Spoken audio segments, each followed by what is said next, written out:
आज हम लोग बात करेंगे बासमती चावल के बारे में।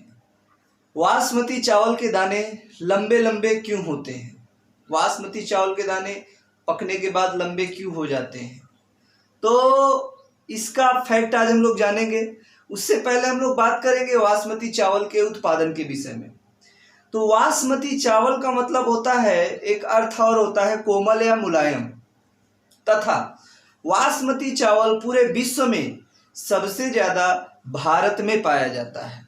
बासमती चावल पूरे विश्व में सबसे ज्यादा भारत में पाया जाता है, उसके बाद पाकिस्तान में, उसके बाद नेपाल में और उसके बाद बांग्लादेश में। ये विश्व में सबसे ज्यादा चावल के उत्पादक देश हैं।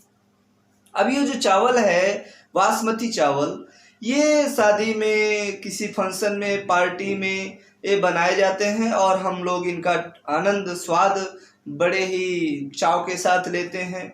अगर कोई पार्टी हो, कोई फंक्शन हो, शादी ब्याह हो और वहाँ पर बासमती चावल ना बने तो ये इम्पॉसिबल होता है। बासमती चावल का अपने आप में ही एक अलग स्वाद है, उसकी एक अलग ही खुशबू है, एक अलग ही आनंद है। बासमती चावल के बगैर कोई भी पार्टी फंक्शन अधूरा रह जाता है भोजन के तौर पर। तो बासमती चावल का प्रयोग हम लोग भरपूर मात्रा में करते हैं। अब आइए जरा चावल का मैं वर्गीकरण कर दूं। चावल बेसिकली दो प्रकार के चावल के दाने होते हैं।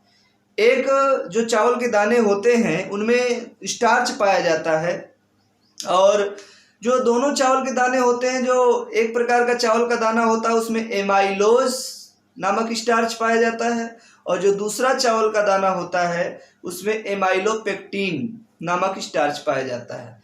तो जिस चावल के दाने में एमाइलोज नामक स्टार्च पाया जाता है वह बासमती चावल कहलाता है, और जिन चावल के दानों पर एमाइलोपेक्टिन नामक स्टार्च पाया जाता है वह नॉर्मल साधारण चावल कहलाता है, जिसका प्रयोग हम लोग अपने घरों में करते हैं।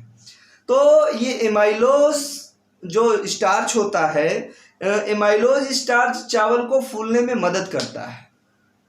एमाइलोज स्टार्च चावल को लंबा होने में मदद करता है। इसी स्टार्च की वजह से बासमती चावल बड़ा बड़ा होता है, लंबा लंबा होता है। तो अगर आपसे कोई प्रश्न पूछे बासमती चावल के दाने लंबे लंबे क्यों होते हैं, तो आप कहेंगे बासमती चावल के दानों में एमाइलोज नामक स्टार्च पाया जाता है, जिसके कारण बासमती चावल के दाने लंबे लंबे होते हैं।